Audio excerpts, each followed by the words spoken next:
오늘도 하나님 우리를 사랑하시고 영원한 축복의 계획 속에서 우리의 삶을 인도하고 계십니다. 하나님의 말씀은 전도서 5장 18절의 말씀입니다. 봉독해 드립니다. 사람이 하나님이 주신 바 그 일평생에 먹고 마시며 해 아래서 수고하는 모든 수고 중에서 낙을 누리는 것이 선하고 아름다움을 내가 보았나니 이것이 그의 분복이로다. 아멘. 기도하겠습니다. 하나님 은혜와 사랑과 복 주신 감사합니다. 잠시 사는 이 땅의 삶이 창세전 하늘에 속한 모든 신령한 복으로 복준 삶임을 감사합니다. 예수 그리스도로 사랑 안에서 거룩하고 흠이 없는 하나님의 아들들이 되게 하시려고 그 기쁘신 뜻대로 예정하시고 그 예정하심을 따라 이 땅의 삶의 모든 길을 인도해 가신 감사합니다. 믿음의 눈을 뜨고 범사에 감사하며 주께 영광 돌리는 우리의 삶이 되게 도와주시고 많은 영혼들을 복음 가운데로 인도하는 우리의 삶이 되게 하옵소서. 모든 영광을 주님 받으시기 원하며 예수 그리스도 이름으로 감사하며 기도하옵나이다. 아멘.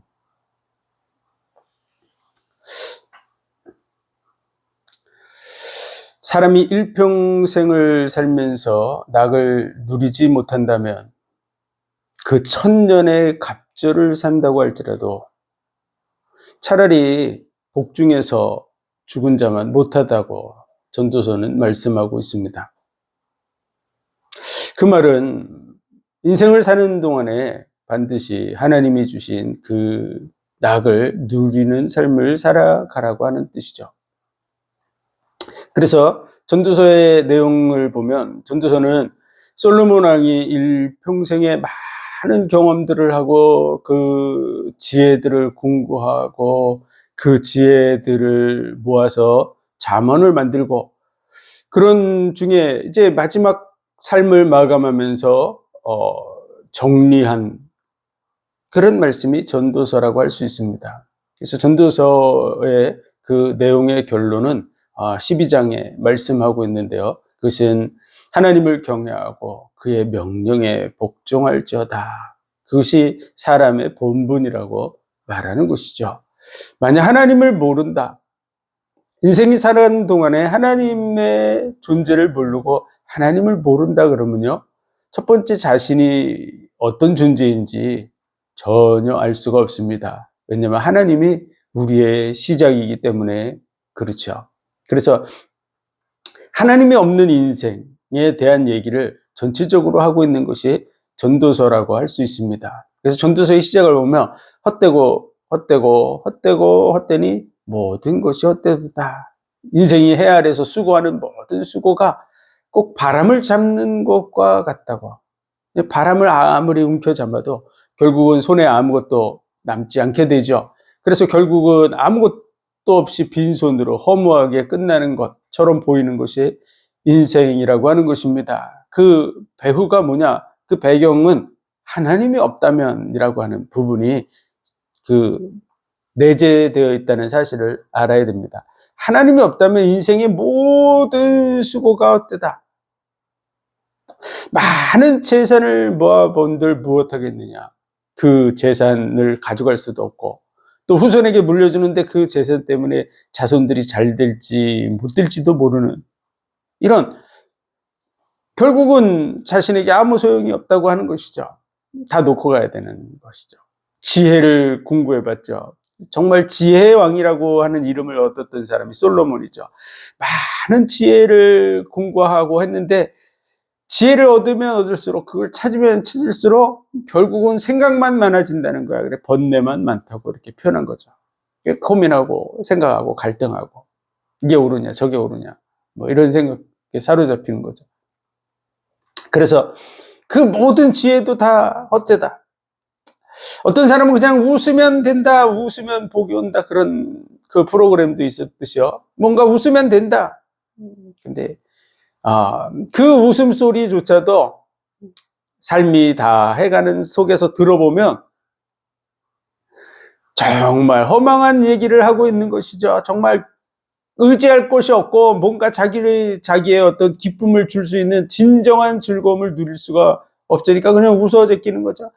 사람들이 뭔가 참다운 가치를 알지 못한 속에서 막 깔깔대고 웃는 소리는 꼭 저 가시나무가 타는 소리와 같다고 얘기하는 것이죠.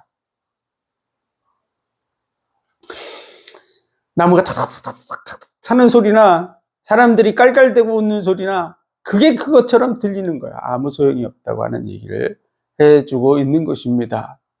그래서 인생이 수고하는 모든 것이 다 헛된 대로 끝난다고 하는 이런 얘기를 하고 있는데요. 그 배우가 뭐라고요? 하나님을 모르면 결국은 인생은 그 누구도 다 헛되다는 거야. 그의 지식도, 그의 명예도, 그의 권세도, 그의 부요함도, 그리고 뭔가 쾌락을 즐기고, 웃으면 된다고 막 웃고 그런다고 해서 그 사람이 정말로 행복하냐? 그게 아니에요. 다 허망한 대로 끝난다고 하는 거예요. 하나님을 모르면. 그래서 반드시 기억해야 될 것은 인생의 첫 번째 정말 제대로 된 삶을 누리려고 그러면 뭘 해야 되냐? 그러면 하나님을 알아야 된다라고 하는 얘기를 해주고 있는 것이죠. 우리의 인생의 답을 왜 얻지 못합니까? 하나님을 모르기 때문에 그렇죠. 우리 부모님이 우리를 낳아줄 수 있습니까? 우리 부모님이 우리를 낳아주셨죠. 그런데 우리를 만들 수 있습니까? 하나도 만들 수가 없습니다. 부모님, 우리가 일하다가 손가락 잘라져가지고, 예를 들어서 프레스에 눌렸다 그러면은, 그거 부모님이 대신 만들어 줄 수 있습니까? 아니면 손가락이 잘렸는데 잊어버렸어요. 그럼 대신 만들 수 있습니까? 없어요. 우리 자식들 것도 만들 수 없지만, 우리 자신 것도 만들 수가 없어요. 내가 그렇게 됐다. 그럼 내가 내 것을 만들 수 있습니까? 우리는 우리 몸이라고 할지라도 우리 몸을 내 마음대로 만들 수가 없어요. 하물며 내 자녀의 그런 몸, 우리가 부모로서 아버지와 어머니로서 아기를 잉태하고 낳아줄 수 있는 그런 부분은 감당하지만 그 이상의 것은 할 수 없어요. 10달 동안 아기를 임신하고 있는 동안에 우리가 간을 만들 수 있습니까? 콩팥을 만들 수 있습니까? 심장을 만들 수 있습니까? 그 아기가 자라는 데 있어서 우리가 뭘 해줄 수 있습니까? 우리가 그 아기가 좀 키 좀 커야 되겠다 그러면 다리를 더 크게 늘릴 수가 있습니까? 할 수 있는 게 아무것도 없어요. 우리가 만드는 게 아니에요. 우리는 하나님 앞에서 우리 자신에 대해서 정직해야 될 줄로 믿습니다. 그래야 하나님을 만날 수가 있어요. 로마서 1장에 보면 그의 만드신 만물에 분명히 보여 알게 되나니 그러므로 저희가 핑계치 못할지니라. 하나님의 능력과 신성이 만물 가운데 분명하게 보인다고 말씀하고 있어요. 그래서 우리는 그걸 보고 있어요. 눈으로. 여러분들이 밤하늘의 별들을 보고 있다면 그것이 하나님의 능력과 신성을 우리에게 보여주고 있는 거야. 여러분이 눈을 뜨고 밖을 바라보는데 산들이 보이고 나무들이 보이고 꽃들이 피고 벌레들이 날아다니고 하는 것들을 보고 있다 그러면 여러분은 하나님의 능력이 그 속에 있는 걸 보고 있는 거야. 그 식물 하나는요, 인간이 만든 슈퍼컴퓨터보다 더 정교해요. 인간이 만든 그 어떤 로봇보다도 꽃 한 송이 피어서 이렇게 식물 하나가 자라서 씨앗을 만들고 또 다시 그러니까 그 식물 하나가 세포 하나를 만드는데 그 안에 정보가 정말 슈퍼컴퓨터만큼 들어있어요. 우리 몸에 세포 하나, 그 세포 하나가 백과사전 1000권 분량의 정보가 들어있다 그랬잖아요. 그 정도로 어마어마한 정보가 그 속에 들어서 우리의 세포 하나하나를 만들어서 60쪽이나 되는 것이 우리 몸을 이루고 있어요. 그래서 사람의 몸의 세포를 보면 60쪽에서 100쪽에 뇌세포도 그 부분을 깊이 들어가면 인간이 측량할 수 없을 정도로 많은 그런 뇌세포를 가지고 있죠. 그래서 반드시 알아야 될 게 뭐냐? 하나님을 알아야 된다. 그는 멀리 있지 않다고 말합니다. 가까이 있어서 우리로 하여금 그분을 만날 수 있게 하셨다는 거죠.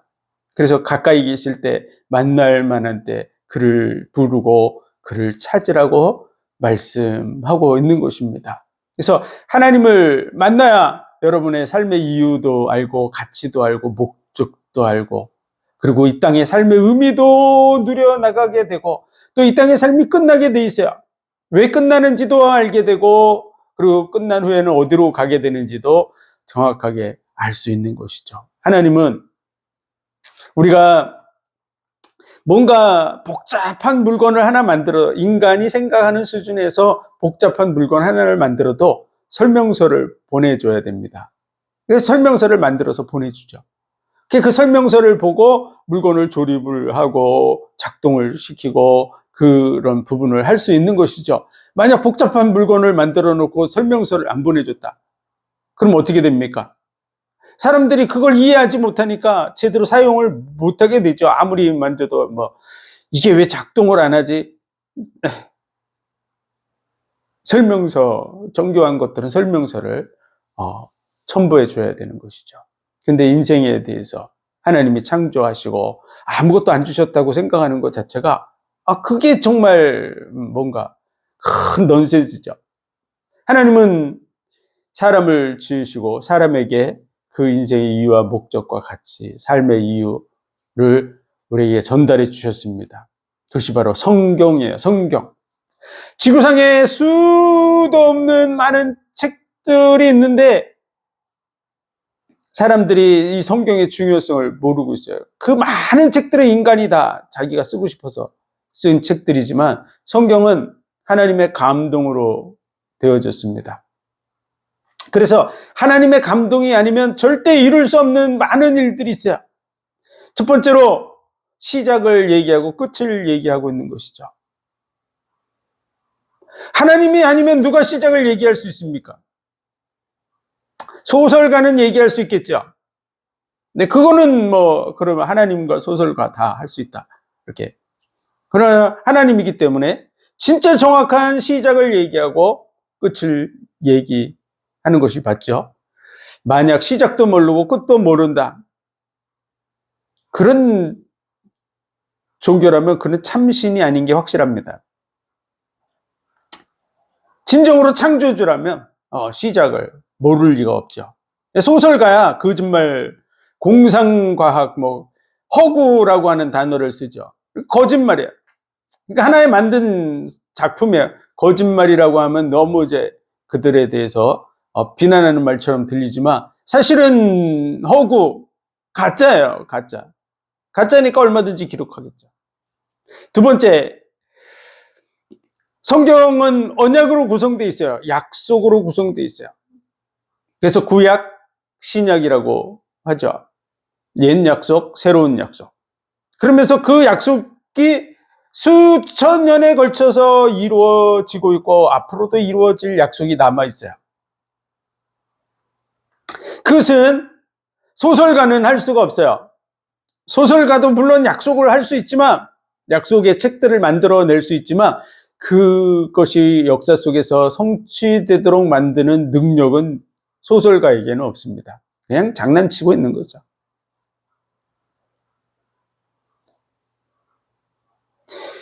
창조주만이, 전능하신 하나님만이, 인류의 역사를 주관하시는 그 주권자만이 약속을 주고 그 역사를 거슬러서 그 언약들을 성취해 나갈 수 있는 것이죠. 그 언약을 주시고 그 성취한 흔적들을 그대로 우리에게 전달해 주고 계시는 분, 그것이 바로 성경인 줄 믿으시기 바랍니다. 그래서 성경을 통해서 살아계신 하나님을 확인할 수 있어요. 믿을 수 있는 하나님이라고 하는 사실을 우리로 하여금 알게 하시는 것이죠. 의로우신 하나님, 믿을 수 있는 하나님. 그것이 바로 성경이 우리에게 증거해 주는 것입니다. 하나님께서 인류에게 약속을 주고 그 약속이 인류 역사 속에 어떻게 면면이 성취됐는가를 우리는 역사를 통해서 확인할 수 있고요. 그리고 모든 사람이 지금도 다 죽어가고 있는 걸 통해서 선악을 알게 하는 나무의 실과를 먹지 말라. 먹으면 정령 죽으리라고 한 그 말씀이 지금도 이루어지고 있는 것을 우리 눈으로 보고 있는 거야. 그리고 노아의 홍수 사건을 통해서 전 세계적으로 홍수가 일어났다고 하는 것을 알 수 있습니다. 우리 눈으로 보는, 우리가 고속도로를 지나가다 보면 절개지들이 있습니다. 공사를 하는 데를 가보면은 그 산을 파면 절개지들이 보이죠. 그 퇴적층들이 보여집니다. 지구상에 있는 모든 지표면은 75%가 퇴적층입니다. 퇴적층. 이게 무슨 뜻이죠? 뭔가 쓸려 내려와서 쌓여졌다고 하는 뜻이에요. 바람에 의해서 날아올 수도 있지만 그는 사막에서나 볼 수 있는 것이고요. 우리가 흙들이 막 날아가고 돌멩이가 날아가가지고 퇴적층이 된 그런 산들을 보는 거 거의 불가능합니다. 다시 말해서 어마어마한 홍수가 지구상에 있었다고 하는 것을 알 수 있는 거야. 어떤 사람들은 수십만 년에 걸쳐가지고 대륙이 이동하다 보니까 이 바다가 육지가 돼가지고 그렇게 됐다는 식으로 얘기하는데요. 그것도 심각한 거짓말입니다. 왜냐하면 수십만 년 걸려서 이게 대륙이 이동하는 과정 속에서 바다가 위로 올라온다 그러면요. 홍수가 1년에 한두 번씩 계속 납니다. 지구상에. 그렇죠? 왜냐하면 지구가 돌기 때문에 비가 오고 태풍이 불고 하는 일들이 끊임없이 있거든요. 그래서 적게 잡아도 한두 번씩은 있게 돼 있어요. 근데 그 부분을 휩쓸고 지나가면 거기에 또 이렇게 퇴적물들이 쌓여지고 그렇기 때문에 이 퇴적층들이 띠를 이루면서 나가는 것은 거의 불가능합니다. 그래서 그들이 말하는 수십억 년도 말도 안 되는 것이고요. 심지어는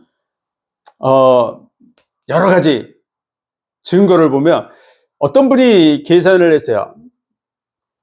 인류의 역사를 제가 배울 때는 기원전 200만 년이라고 배웠어요. 교과서에. 그런데 지금은 한 60만 년으로 대폭 줄었죠. 200만 년하고 60만 년은 어마어마한 차이가 있는 겁니다. 60만 년으로 줄었어요.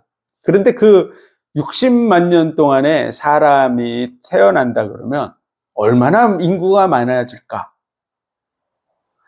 그래서 그 많은 인구의 숫자로 이 계산을 해보고 그것을 그 지구의 체험 얼마큼 될까? 이런 걸 계산하신 분이 있어요. 그런데 그 계산을 해보니까 그것을 500년에 2배로 늘어난다고. 한 세대가 500년에 2배로 늘어나는 것. 그건 어마어마한 정말 큰 대격변이 일어나지 않으면 500년에 2배로 늘어나는 건 거의 불가능합니다. 네? 보통 그 20살 정도 되면은 결혼한다고 보고요. 옛날에는 더 빨랐죠. 12살에도 결혼을 하고 16살에도 결혼하고 그랬으니까요. 보통 한 20살, 30살 결혼해서 애를 낳으면 2배로 금방 늘어나죠. 그런데 그 20년, 30년이면 2배가 늘어나는데 혹시 그들이 죽었을 수도 있고 문제가 생길 수도 있고 이런 걸 다 감안해서 정말 양보하고 또 양보해서 500년에 두 명이 결혼해가지고 500년 지나서 사진 찍으니까 4명 딱 달랑 사진 찍을 정도로 이렇게 2배로 500년에 2배씩 늘어나는 거로 아주 정말 멀리 잡아서 계산을 해봤는데요. 그 계산을 해서 인구수를 뽑아서 그 사람들로 지구를 채워보니까요. 지구가 차고 넘치고, 지구만 차고 넘치는 게 아니라 태양도 가득 채우고도 남고, 태양계를 다 채우고도 남고, 우리 은하를 다 채우고도 남을 만큼의 인구가 나오는 거야.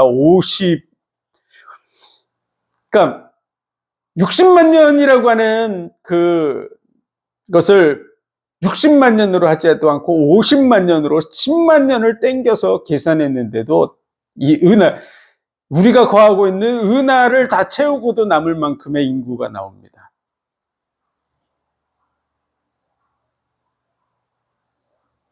이런 계산을 해봤다 그러면 정말 인류의 기원을 60만 년으로 잡은 것이 얼마나 황당한 얘기인지를 알 수 있을 거야. 말도 안 되는 얘기죠.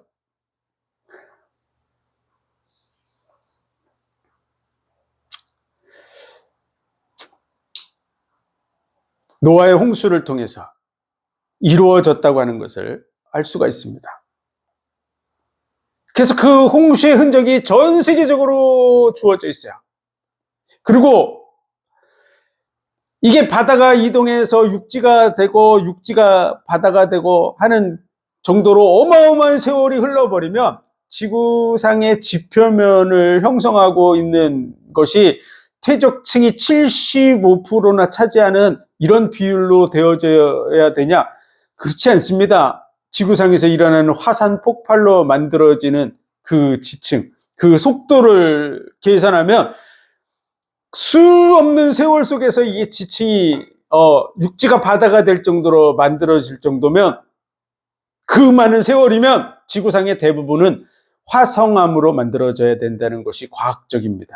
화산이 폭발해서 나온 물질들로 대부분을 덮고 있어야 되고 퇴적층은 아주 극히 적은 부분을 차지하게 되는 것이죠. 왜냐하면 화산 폭발로 이루어지는 게 더 많기 때문에 그런 것이죠. 그래서 과학적으로도 말도 안 되는 얘기들이다 하는 부분을 알 수가 있고요. 노아의 홍수를 통해서 이루어졌다는 것이 거의 확실하고, 성경적으로는 확실하죠. 과학적으로 얘기하는 겁니다. 과학적으로 확실하고. 그리고 아라랏산에 방주가 발견되어졌죠. 수많은 사람들이 믿지 않을 뿐이지. 네, 그곳에 방주가 지금도 존재한다 라고 하는 부분을 우리는 이해하고, 기회가 되면요, 때가 되면 이 얼음들이 다 녹고 있기 때문에 방주가 겉으로 드러나게 될 것입니다. 그때가 되면은 지구상은 살기가 힘들겠죠. 그날이 이르기 전에 우리는 정말 하나님을 알고 하나님을 믿고 그 구원의 은혜 속에 서야 될 줄로 믿습니다. 마지막 하나님의 심판이 이루어지기 전에 처처의 기근과 지진, 난리와 난리의 소문이 있으리라고 하는 그런 부분 속에서 지금 지구온난화 속에서 많은 재앙들이 지금 이루어지고 있는데요. 그 얼음이 다 녹아서 방주가 드러나게 될 때 우리가 정말로 하나님의 심판을 면할 수 있는 자리로 나아갈 수 있을지, 그건 미지수입니다. 여러분들이 하나님을 믿고 이 땅의 삶이 지나서 영원한 복과 은혜를 누리고자 한다면 여러분은 방주가 드러나기까지 기다리기보다는 성경의 하나님의 말씀을, 정말로 이 말씀이 인류 역사 속에 그대로 성취되어졌는지 그 확실한 근거들을 빨리빨리 찾아보는 게 더 빠릅니다. 그래서 인류에게 주신 인간의 삶의 이유와 목적과 가치, 또 왜 문제가 왔고 그 문제는 어떻게 해결되고, 그리고 이 땅의 삶이 지나면 어떤 나라로 가는지, 보이는 세계가 있지만 보이지 않는 세계에는 어떤 존재들이 존재하고 있는지, 이런 부분들에 대해서 다 증거해주고 있는 것이 성경이에요. 그리고 삶의 이유와 목적과 가치를 제대로 누릴 수 있도록 하나님의 사람으로 온전케 한다고 말씀하고 있는 것이죠. 그래서 성경의 이 약속들을 확인해야 될 줄로 믿습니다. 그래서 그 약속을 확인하면 우리 사람도 약속을 잘 지키는 사람 믿을 수 있죠. 인상 좋은 사람도 어느 정도 도움이 되겠죠.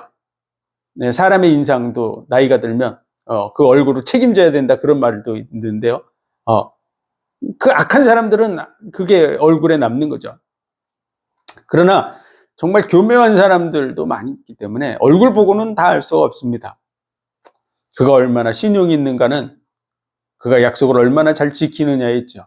하나님이 인류에게 약속을 주고 그 약속을 하나님이 인류 역사 속에서 어떻게 성취해 나가시는가를 보여주는 책, 그게 성경이에요. 그런 책은 지구상에 성경밖에 존재하지 않습니다. 그 어떤 경전도 약속으로 구성된 경전 본 적이 없어요. 그리고 하나님이 말씀하신다고 하는 말씀이 끊임없이 기록되어 있는 책, 그게 성경이에요. 그리고 그 성경 속에 하나님이 인류 구원에 대한 약속을 하고 있죠. 영혼의 세계 속에 들어가면 하나님도 계시지만 마귀가 있어요. 많은 사람들은 하나님을 원망하고 하나님을 대적하고 이런 일들을 하는 것을 볼 수 있습니다. 뭐만 툭하면 하나님이 계시면 이럴 수가 있냐 이렇게 하면서 하나님에 대해서 이렇게 화살을 돌리는 사람들이 있는데요. 하나님만 계신 게 아니에요. 악한 영 마귀가 있어요. 온 인류가 망하고 지금 많은 문제들이 생기는 그 배후에는 누가 있냐? 악한 영 마귀가 있어요. 온 천하를 속이고 있는. 그래서 이런 영적인 부분에서 인류가 다 죽게 된 그 배경에도 마귀가 있는 것이죠. 그래서 이 마귀 문제를 해결할 자를 하나님이 약속하셨죠. 여자의 후손이 와서 뱀의 머리를 상한다고. 처녀가 잉태해서 아들을 낳을 것이고 그 이름을 임마누엘이라 하라고. 그 이름을 예수라 하라고 전해주고 있죠. 그 예수라는 뜻은 자기 백성을 저희 죄에서 구원할 자란 뜻입니다. 그래서 구원자에 대한 약속, 메시아에 대한 약속이 어떻게 성취됐는가 하는 것을 확실하게 보여주고 있는 것이죠. 그래서 성경을 정말 제대로 확인하면서 읽으신 그런 분들은 구원의 은혜 속으로 들어가게 됩니다. 그래서 성경은 구원에 이르는 지혜가 있게 하느니라 이렇게 말씀하고 있는 것이죠. 그래서 성경을 배우고 확신한 일에 거하라고 말하는 거야. 그런 속에서 이 땅의 삶을 헛되게 살아가지 않도록 하나님은 우리에게 대해서 중요한 부분들을 알려주고 있습니다. 그런 중에 오늘 말씀 전도서의 이 말씀은 굉장히 중요한 얘기라는 거야. 솔로몬이 일평생 나름대로 많은 그런 지혜들을 갈구하고 그런 속에서 이제 죽음을 맞이하고 있는 그런 단계에서 삶을 정리한다고 하는 그런 의미로 쓰여진 말씀, 그게 전도서라고 할 수 있어요. 그 지혜는 하나님께로서 왔고 하나님의 지혜를 따라서 그가 삶을 정리한 줄 믿으시기 바랍니다. 그래서 전도서는 헛되다는 얘기가 주제가 아니에요. 하나님을 경외하고 그의 명령에 복종하면서 살아가라고 하는 것이 결론이에요. 그런 속에서 전도서에서 아주 중요한 얘기를 하고 있는데 그것이 바로 세 가지 분복에 대해서 얘기하는 거야. 그 첫 번째는 먹고 마시는 중에 그 일평생에 먹고 마시는 중에 낙을 누리는 것이 하나님이 주신 분복이라고 첫 번째 얘기하는 것이죠. 두 번째는 수고하는 중에 낙을 누리는 것이 바로 하나님이 주신 분복이다라고 하는 것이 오늘 본문의 내용입니다. 그래서 사람이 하나님의 주신 바 그 일평생에 먹고 마시며 해 아래서 수고하는 모든 수고 중에 낙을 누리는 것이 선하고 아름다움을 내가 보았나니 이것이 그의 분복이로다 그랬습니다. 먹고 마시는 중에 그 일평생에 먹고 마시는 중에 낙을 누리는 것.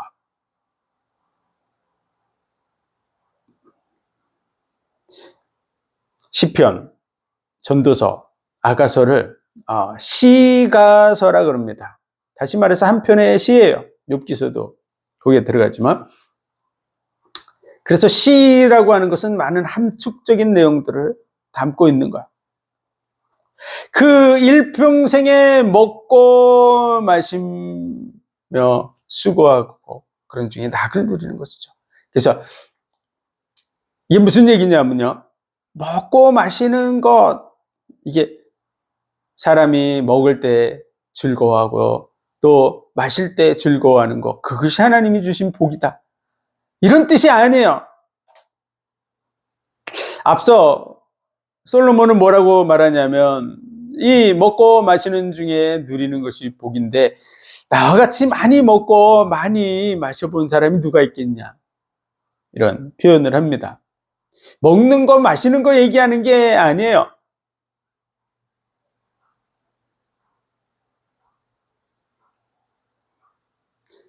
먹고 마시는 중에 낙을 누리는 것이죠. 그것은 어떤 의미를 갖냐면 삶을 얘기하는 거예요. 일평생 먹고 마시면서 삶을 살아가잖아요. 삶을 끊임없이 어떻게 살아가냐? 먹고 마시면서 삶을 계속 이어가고 있죠. 그 삶에 대해서 낙을 누리는 것이 하나님이 주신 분복인 줄 믿으시기 바랍니다. 다시 말해서요. 사람이 어떻게 하면 삶을 누리는 것 자체가 행복이 될 수 있냐? 어떻게 하면 행복이 됩니까? 그것은요, 삶의 진정한 의미와 가치를 아는 사람만이 누릴 수 있는 거야.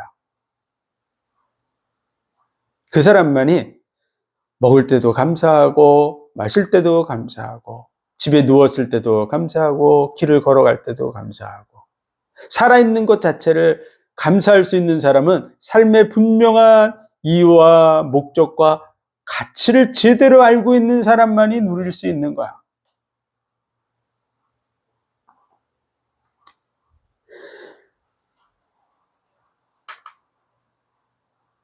우리의 삶의 가치는 어느 정도일까요? 삶의 이유는 뭘까요? 목적은 뭘까요? 누가 그것을 얘기해 줄 수 있습니까?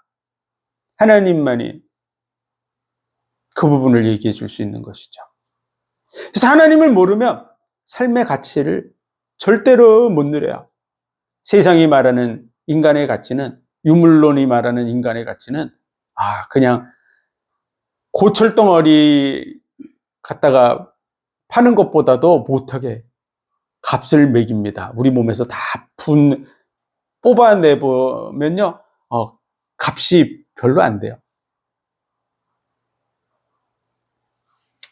그런데 우리 인생에 대해서 하나님이 말씀하는 가치는요, 만물보다 귀한 줄 믿으시기 바랍니다.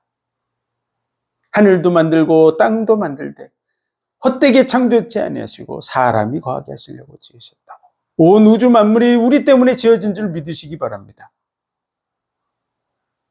모든 만물보다 귀한 존재로 하나님이 우리를 복주고 계세요.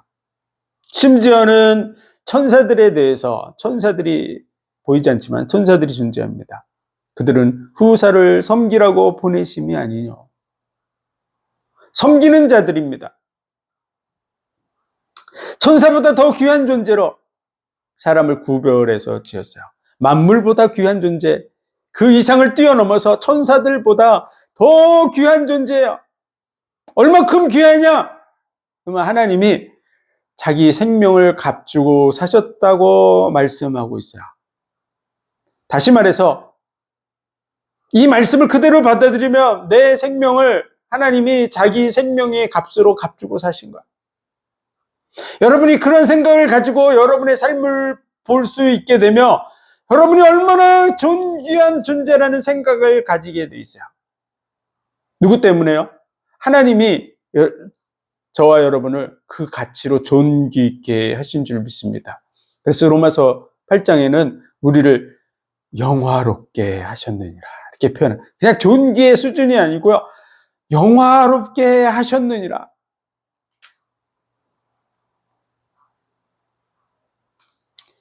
하나님이 어떻게 천사의 생명과 비교가 되겠습니까?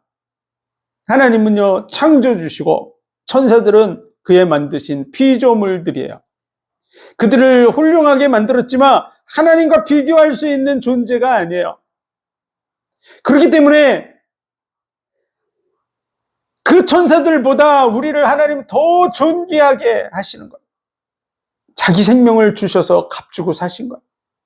생명값으로.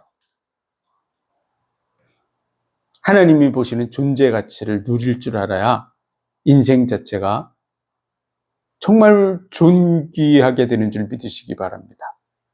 그걸 누려야 먹어도 감사하고 마셔도 감사하고 누워 잠을 자도 감사하고, 여러분이 그냥 쉬고 있어도 감사한 거예요. 돈을 꼭 벌어야 감사한 게 아니에요. 그리고 인간이 버는 돈이래봤자 하루에 얼마를 법니까? 온 우주 만물을 값주고 살려고 그래도 저 하늘의 별들을 하나씩만 내가 돈 주고 살려고 그래도 여러분이 평생 버는 돈으로 저 하늘의 별들 하나를 살 수가 없어요. 바다에 떠 있는 섬들 하나를 살라 그래도 여러분이 하루 벌어가지고 섬 하나씩 사겠습니까? 재벌들이 하루 벌어서 섬 하나씩 살지 모르지만 별들은 사겠습니까? 여러분이 돈 버는 것 때문에 여러분이 가치 있어지는 게 아니에요. 여러분 영혼 자체가 만물보다 귀하고 천사들보다 귀하고 하나님이 자기 생명과 같이 존귀한 존재로 복준 존재라는 사실을 여러분 알고 누려야 될 줄로 믿습니다. 그래야 여러분이 삶을 누릴 수가 있어요. 그 일평생에 먹고 마시면은 삶을 얘기하는 거야.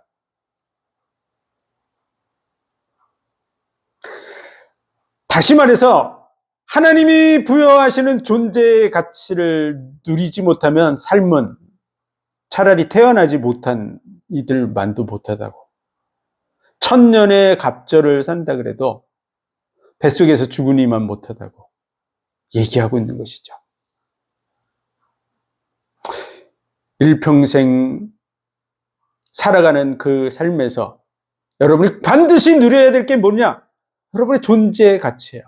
하나님이 말하는 존재 가치.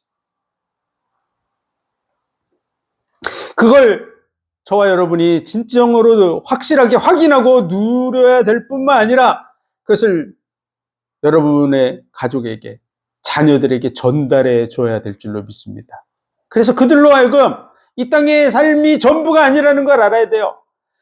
정말 해 아래에서 바람을 잡는 것과 같이 다 썩어질 것들을 위해서 살아가고 있는 거야. 여러분이 금덩이를 모으면 이 금은 안 썩어 그러지만 하나도 들고 갈 수가 없어요.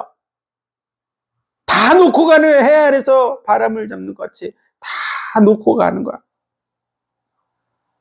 그걸 위해서 생명을 걸게 만들면 안 돼요. 영혼을 바라보고 하나님이 부여하는 그 존재가치, 하나님이 자기 생명과 같이 존귀케 하셨다고 하는 그 존재의 가치를 누리는 삶을 살도록 만들어줘야 될 줄로 믿습니다.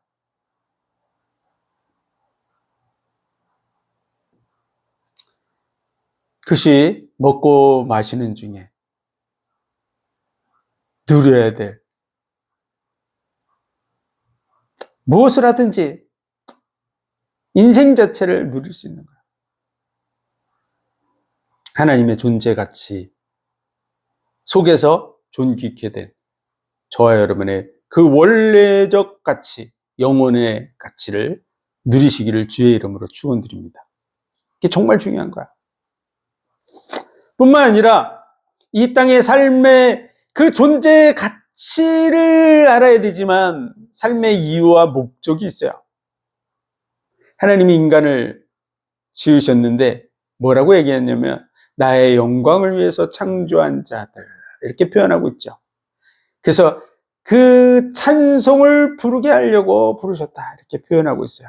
뿐만 아니라 하나님의 아들들이 되게 하시려고 하셨다고. 그래서 이것을 한마디로 종합하면 이런 뜻입니다. 예수 그리스도로 말미암아 사랑 안에서 거룩하고 흠이 없는 하나님의 아들들이 되어져서 그 은혜와 영광을 찬송하게 하려 함이라고 이렇게 말하고 있는데요. 그것은요, 이 땅의 삶의 과정을 통해서 정말 여호와의 그 선하심을 확실하게 맛보고 이해하고 누려서 그 은혜 속에 하나님의 자녀가 된다고 하는 것, 그것이 우리가 누릴 복인데요. 그 가치를 정말로 깊이 깨달아서 우리 마음 깊은 곳에서부터 이게 사실이구나. 나를 향한 하나님의 은혜와 사랑, 우리를 자녀 삼으심이 이게 사실이구나 하는 것이 정말 누려져서 우리 속에서 하나님께 감사하고 영광을 돌리고 찬송을 드리는 것이죠. 그것이 하나님이 받으시기를 원하시는 거예요. 그것을 위해서 지은 거야. 여러분이 일평생을 살아가면서 하나님의 자녀됨을 위해서 하나님이 이 모든 것을 허락하고 있다는 사실을 알아야 된다는 거야. 이걸 누려야 여러분이 천국에서 자녀로서의 복을 누리며 영원히 살아가게 될 줄 믿으시기 바랍니다. 지구상에 지금 80억의 사람이 있는데요.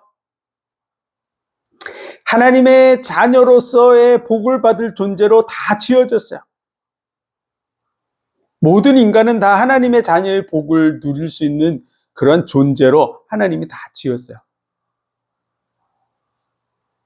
그런데 그 은혜와 사랑을 정말 제대로 깊이 있게 확실하게 누리지 못하면 어떻게 되냐 그러면 여러분의 마음이 자녀로 안 바뀌어요.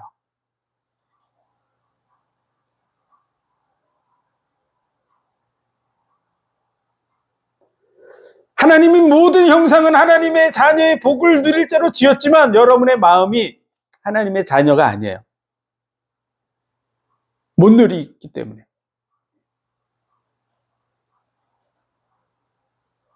그래서 지구상에 80억의 사람 중에 대부분은 어떤 삶을 살아가냐?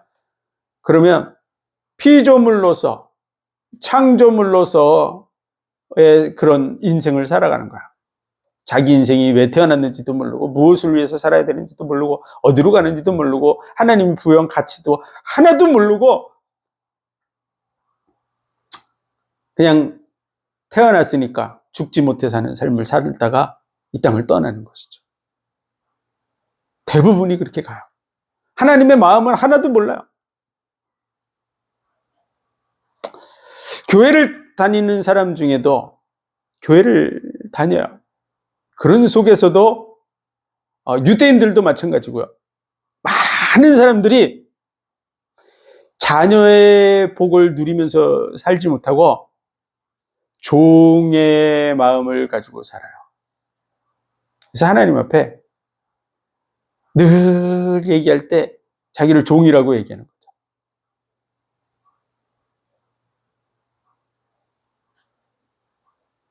하나님은 우리를 자녀로 부르셨는데 로마서 8장에 보면 미리 하신 자들로 하나님이 하나님의 아들들이 되게 하시려고 미리 정하셨다고. 하나님의 아들들이 되게 하려고 하나님은 지금 모든 것을 움직여가고 계신데 아들의 중심을 가지고 있지 않은 거예요.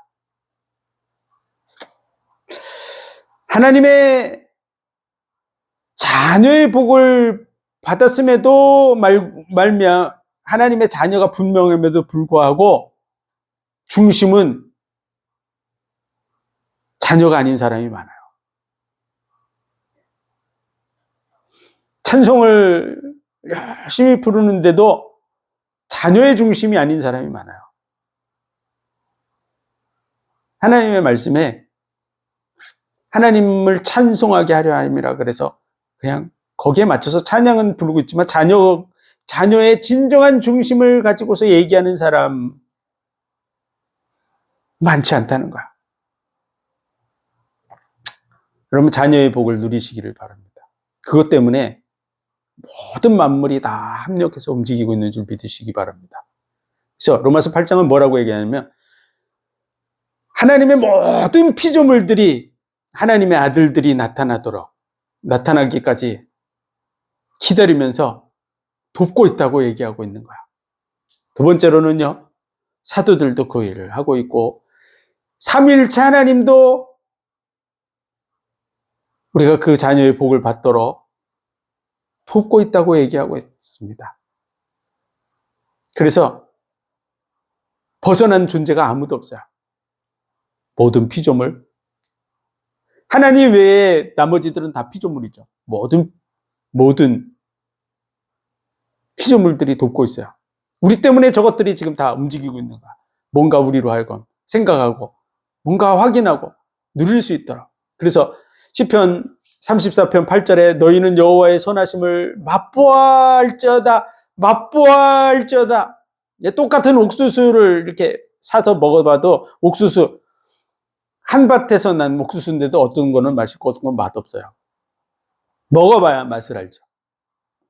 그게 중요한 여호와의 선하심을 맛보아할지어다. 그래서 하나님을 정말 제대로 할 수 있도록 하기 위해서 지금 모든 만물들이 다 움직이고 있는 거야. 그러면서 그 모든 것이 합력해서 선을 이루도록, 그 선이 뭐냐? 하나님의 아들들이 되게 하는 일을 이루어가고 있다는 거야. 그 복을 실제로 누리는 길을 걸어가고 있는 사람이 있는 반면에 어떤 사람은 그 길을 그들이 가는 길을 뒤쫓아가면서도 종의 마음을 가지고서 걸어가고 있는 사람들이 있는 거야.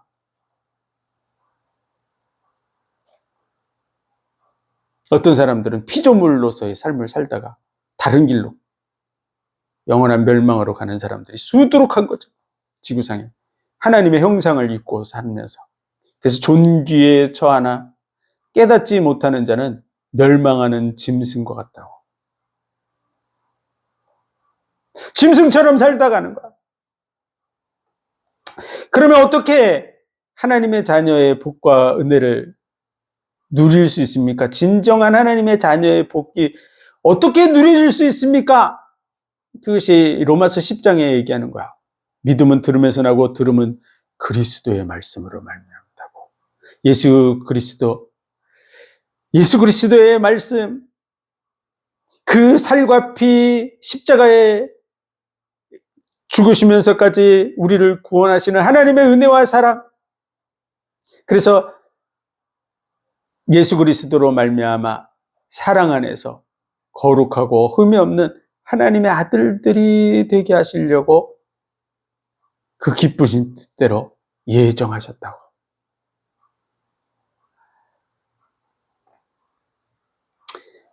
하나님의 그 아가페 사랑이 예수 그리스도를 통해서, 그 십자가를 통해서 나타난 줄 믿으시기 바랍니다. 모든 것을 다 내어주기까지 사랑하시는 그 사랑. 자기의 살, 누가 살을 찢어서 주겠습니까? 그 살을 십자가에서 찢으시는 거야. 누가 자기의 피를 주겠습니까? 그 피를 십자가에서 다 흘려내셔서 우리를 위해서 쏟아 부어 주신 줄 믿으시기 바랍니다. 그를 통해서 우리가 거듭나게 된다고 요한복음 3장에 예수님이 얘기한 거야. 다시 태어난다는 거죠. 하나님의 자녀로. 여러분 자녀입니까? 법적인 자녀가 아니고요. 예수 그리스도를 통해서 중심이 변화된 하나님의 자녀가 맞습니까? 내가 너를 낳았다고. 다시 태어난다는 뜻이에요. 여러분 다시 태어났습니까? 자녀로 다시 태어났습니까? 여러분이 중심이 하나님의 자녀의 복을 누리기 위해서 예수 그리스도의 살과 피, 내 살을 먹고 내 피를 마시는 자는 영생하리라. 그 십자가의 은혜와 사랑을 끊임없이 되새김질하고 묵상하는 그 사람이 어느 날, 하나님이 나를 다시 태어나서 자녀로 태어나기 위해서 십자가에 못 박혀 죽으셨구나.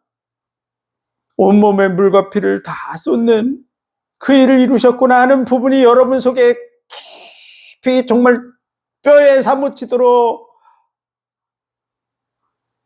하나님의 말씀이 매우 가까워서 내 입에 있고 마음에 있은 줄 행할 수 있느니라. 얼마나 가까우냐?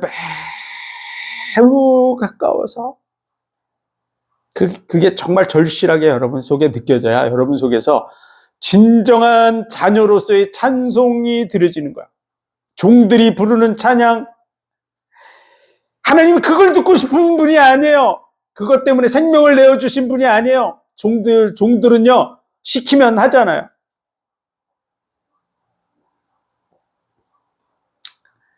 안 그래요? 옛날 같이 종들이 한 100명 된다 그러면, 야, 저기 가서 저 노래 좀 불러봐. 그러면 종들은 주인이 시키면 하는 거야. 무조건. 마음에 있건 없건 노래하겠죠. 그 소리를 듣고 싶은 게 아니에요. 여러분의 중심에서 자녀의 중심이 되어서 진정한 자녀가 되어서 자녀로서 그 아버지의 사랑에 아가페의 사랑, 그 사랑 안에서 거룩하고 흠이 없는 하나님의 아들들, 진정한 아들.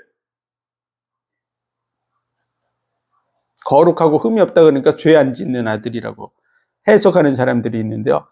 그 사람들은 죄 안 짓는지 한번 CCTV로 다 촬영해 봐야 돼요. 거짓말 하는 거야.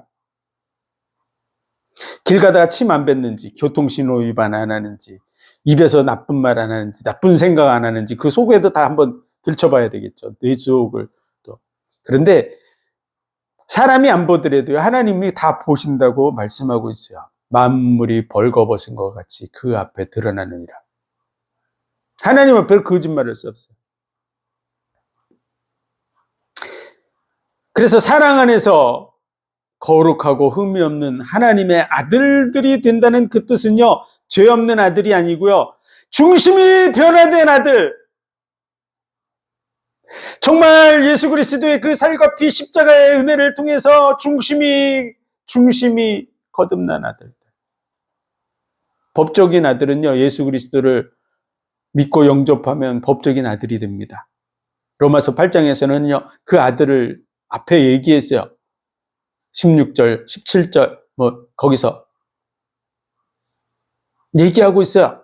네가 아들이라고 성령이 증거해 준다는 거야.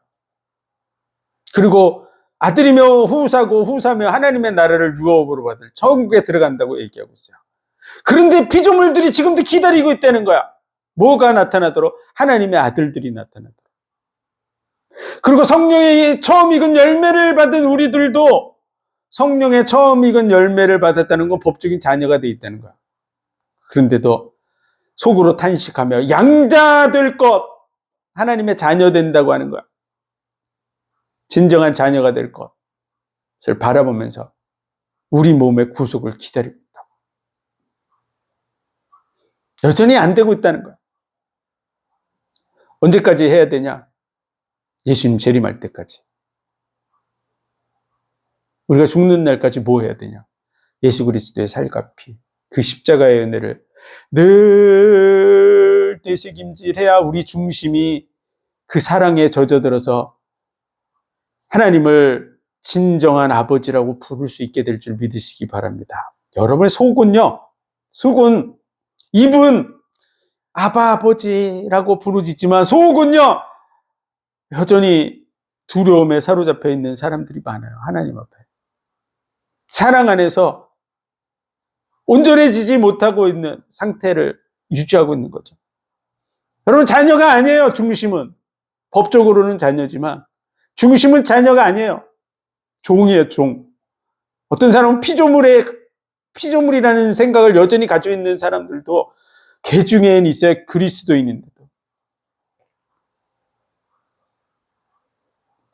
여러분, 벗어나시기 바랍니다. 하나님이 보는 가치 속에서 여러분은 피조물로 취급 안 하세요. 여러분, 종의 자리에서도 벗어나야 돼요. 여러분.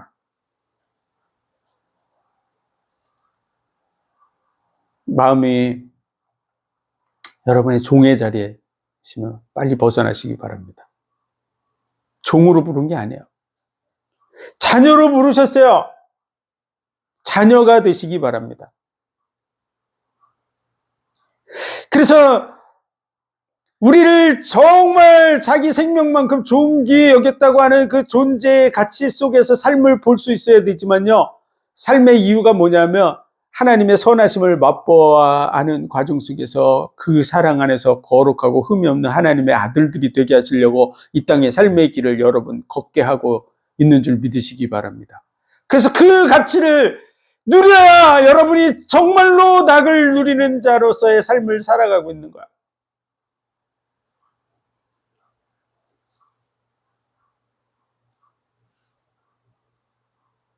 이 땅에서만 여러분은 이런 부분을 맛볼 수 있어요.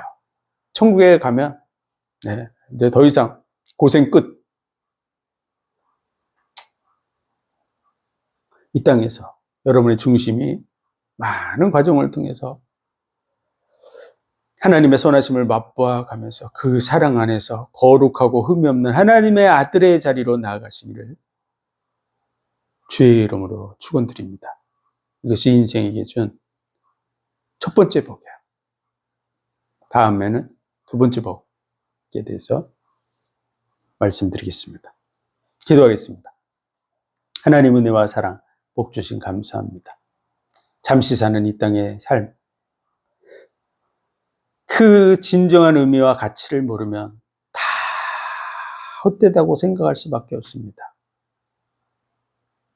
네, 하나님의 자녀로 부르셔서 그 은혜를 누려가게 하심을 감사합니다. 하나님의 은혜와 사랑, 그 십자가의 은혜를 깊이 되새김질하고 묵상하는 가운데 우리의 중심이 진정한 자녀의 중심, 거룩하고 흠이 없는 하나님의 아들들의 자리로 나가서 그 은혜와 영광을 정말 우리 중심에서부터 찬송하는 그런 삶을 살아가게 하여 주옵소서.